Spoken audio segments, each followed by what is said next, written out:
റാന്നിയിലെ UDF സ്ഥാനാർത്ഥി പഴകുളം മധുവിന്റെ പ്രചരണം തകൃതിയായിട്ട് തന്നെ നടക്കുകയാണ്. ഇപ്പോൾ വാഹന പര്യടനം അതുപോലെ തന്നെ കൺവെൻഷനിലൊക്കെ പൂർത്തിയാക്കി അടുത്തൊരു ഘട്ടത്തിലേക്ക് പ്രചരണം കടന്നിട്ടുണ്ട്. അന്തരീക്ഷത്തിൽ നല്ല ചൂടാണ്. അപ്പോൾ ചൂട് പിടിച്ചൊരു പ്രചരണമാണ് നടക്കുന്നത്. നല്ല ചൂടുണ്ട്, അകത്തും പുറത്തും ചൂടാണ്. ഈ ചൂട് ഇത്ര കാലം റാന്നിയെ ചൂട് നിൽക്കുന്ന കാർമേഘങ്ങളെ മാറ്റി പ്രകാശപൂരിതമായ അന്തരീക്ഷം റാന്നിയിൽ ഉണ്ടാക്കും. മാറ്റമാണ് എല്ലായിടത്തും എല്ലാവരുടെയും ആവശ്യം. കേരളത്തിലെമ്പാടും മാറ്റത്തിന് വേണ്ടിയുള്ള ഒരു താല്പര്യമുണ്ട്. റാന്നിയിലാണെങ്കിൽ അതിന്റെ ഇരട്ടിയാണ്. കാരണം 3 പതിറ്റാണ്ടായി ഈ മണ്ഡലം ഒരേ മുന്നണിയാണ് പ്രതിനിധാനം ചെയ്യുന്നത്. അതിന്റെ ഒരു ആനുകൂല്യം ഇവിടെ കിട്ടിയിട്ടില്ല. അത് ഒന്നും ചെയ്തില്ലെങ്കിൽ റാന്നിക്കാർ അവർക്ക് വോട്ട് ചെയ്യും എന്നുള്ള തെറ്റിദ്ധാരണ അവർക്കുണ്ടായിരുന്നു. ഇത്തവണ അത് തിരുത്താൻ ജനങ്ങൾ ഒറ്റക്കെട്ടായി തീരുമാനിച്ചിരിക്കുകയാണ്. റാന്നിയിൽ പഴകുളം മധുവും UDFും ഏറ്റവും പ്രധാനമായിട്ട് ഉന്നയിക്കുന്ന പ്രചരണ വിഷയങ്ങൾ എന്തൊക്കെയാണ്? നിരവധിയുണ്ട്. അതിനകത്ത് പ്രധാനമായി ഫോക്കസ് ചെയ്യുന്ന വിഷയങ്ങൾ എന്തൊക്കെയാണ്? ഒന്നാമത്തെ പ്രശ്നം ശബരിമല. അയ്യപ്പന്റെ മണ്ണാണിത്.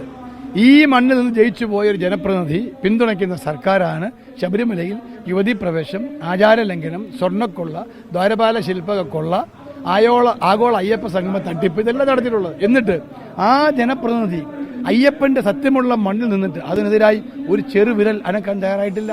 നിയമസഭയ്ക്ക് അകത്ത് പോയി അത് തെറ്റാണെന്ന് പറഞ്ഞിട്ടില്ല. അതുകൊണ്ട് ഈ നാട്ടിലെ ജനങ്ങളെല്ലാം ശക്തമായ ആമർഷത്തിലാണ്.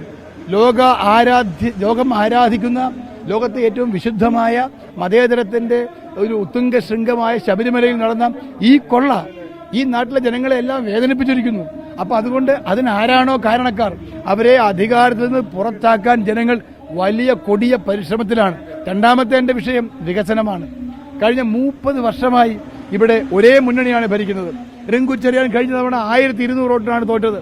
അതിന് മുമ്പ് അങ്ങനെ തന്നെ 3 പതിറ്റാണ്ടായി ഭരിക്കുന്ന ഒരു മുന്നണിയോട് ജനങ്ങൾ ചോദിക്കുന്ന ചോദ്യം, നിങ്ങൾ ഇവിടെ എന്ത് ചെയ്തു? എന്ത് വികസനം കൊണ്ടുവന്നു? എന്ത് മാറ്റം കൊണ്ടുവന്നു? ഇവിടെ ഒന്നുമില്ല. ഒരു ബസ് സ്റ്റാൻഡില്ല, ഒരു പാലമില്ല, ഒരു നല്ല ആശുപത്രിയില്ല, ഒരു വിദ്യാഭ്യാസ സ്ഥാപനമില്ല, കുടിവെള്ളമില്ല. പമ്പ ഒഴുകുന്ന റാന്നിയിൽ കുടിവെള്ളത്തിന് ജനങ്ങൾ കാത്തിരിക്കുകയാണ്. അതുപോലെ തന്നെയാണ് മൂന്നാമത്തെ പ്രശ്നമാണ് വന്യമൃഗശല്യം. എത്ര മനുഷ്യർ ജീവൻ നഷ്ടപ്പെട്ടു, എത്ര കൃഷി നശിച്ചു, സ്വത്തുക്കൾ നശിച്ചു.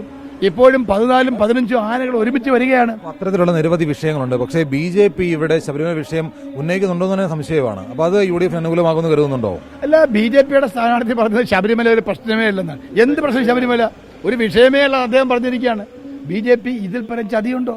ലോകത്തെല്ലാം നടത്തി പറയുകയാണ് ശബരിമല പ്രശ്നമാണെന്ന്.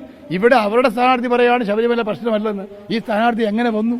ഒരു അംഗം പോലും ഇല്ലാത്തൊരു പാർട്ടി, ഒരു ഓഫീസില്ലാത്ത പാർട്ടി, ഒരു സാന്നിധ്യമില്ലാത്ത പാർട്ടി, ഒരാളെ കെട്ടിയിറക്കി ഒരു സീറ്റ് കൊടുത്തിരിക്കുന്നു. BJPക്ക് എത്രയോ പ്രവർത്തകരുണ്ടായിരുന്നു. അപ്പൊ ഇതൊരു ഡീലിന് വേണ്ടി നടന്നതാണ്. പക്ഷേ അത് അവർക്ക് തന്നെ ബൂമറാങ്ങായി. BJPയുടെ യഥാർത്ഥ പ്രവർത്തകരാരും ഇത്തവണ അവർ പറയുന്നത് വോട്ട് ചെയ്യില്ല.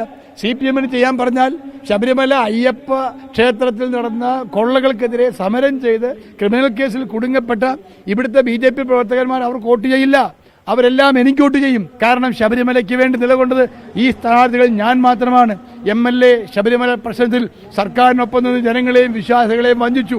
ഞാനാണ് അതിന് ഡേ 1 മുതൽ ശബരിമല പ്രശ്നം ഉയർത്തിക്കൊണ്ട് പ്രക്ഷോഭങ്ങളുടെ മുന്നിലുള്ളത്. ഉമ്മൻചാണ്ടിക്കൊപ്പം ഞാനും കേസിൽ പ്രതിയാണ്. 100 കണക്കിന് കേസുകൾ. അങ്ങനെയുള്ളവരാണ് ഇവിടെ ഉള്ളവരെല്ലാം. അവരോടെല്ലാം എനിക്ക് പറയാനുള്ളൊരു കാര്യം, ഞാൻ ജയിച്ച MLA ആയാൽ ആദ്യം ചെയ്യാൻ പോകുന്നത് ശബരിമല പ്രക്ഷോഭത്തിൽ പങ്കെടുത്ത് കേസിൽ പ്രതികളായ മുഴുവൻ ആൾക്കാരെയും, അവരേത് പാർട്ടി, ഏത് ജാതി, ഏത് മതം ഒന്നൊന്നും നോക്കാതെ അവരുടെ മുഴുവൻ കേസുകൾ എഴുതിത്തള്ളുക. അതാണ് എന്റെ ഒന്നാമത്തെ കടമ. അങ്ങനെ പഴകുളം മധു വലിയ ആത്മവിശ്വാസത്തിലാണ്. എന്നാൽ അതിനപ്പുറത്തേക്ക് റിങ്കു ചെറിയാൻ കഴിഞ്ഞ വർഷത്തെ സ്ഥാനാർത്ഥി പറഞ്ഞൊരു കാര്യമുണ്ട്. ഒരു 30 വർഷമായിട്ട് UDFനെ തോൽപ്പിക്കുന്നത് UDFിലെ അകത്തെ ആളുകൾ തന്നെയാണ്. അത് മാറണമെന്ന് താങ്കൾ പറഞ്ഞിരുന്നു. അപ്പോൾ അതിനൊരു മാറ്റം ഇത്തവണ ഉണ്ടാവുമോ? അല്ല, ഞാൻ ആ പറഞ്ഞതിന്റെ കൂട്ടത്തിൽ ഒരു കാര്യം കൂടെ പറഞ്ഞിരുന്നു. 87-ൽ ഞങ്ങൾക്കൊരു മാതൃക ഉണ്ടായിരുന്നു.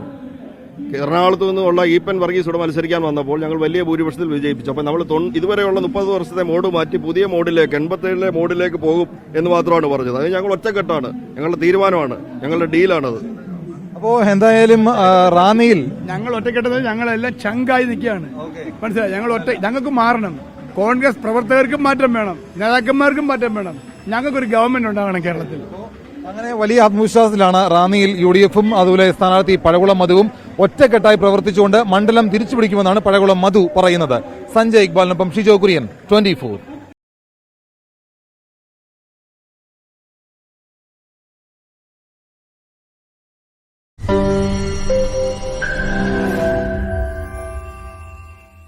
ലോകത്തെവിടെയായാലും ഏത് സമയത്തും 24 വാർത്തകളും ഓഗ്മെന്റഡ് റിയാലിറ്റി പാക്കേജുകളും എക്സ്പ്ലെയിനറുകളും വിശദമായി കാണാൻ ഞങ്ങളുടെ യൂട്യൂബ് ചാനൽ നിങ്ങൾക്ക് സബ്സ്ക്രൈബ് ചെയ്യാം.